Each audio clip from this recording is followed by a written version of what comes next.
Fred, before we dig into some management practices and recs that you all have seen over the years, what are just some biggest strengths and weaknesses of a soybean plant compared to corn in terms of just photosynthetic capacity, stress tolerance? What are some advantages, disadvantages?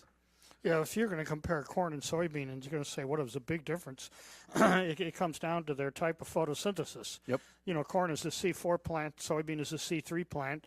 C4 plants have three photosynthetic advantages. They can use higher levels of light, they don't photorespire, and they have a lower CO2 compensation point, meaning that if it's dry, they can continue to photosynthesize with their stomates closed or partially closed. So, you know, when it comes down to total dry matter production, the corn plant's going to beat the soybean plant every single day.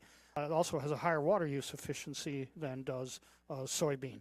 Corn makes one big yield decision, being the determinant plant. Well, a couple of them, when it sets the potential and has one time to pollinate.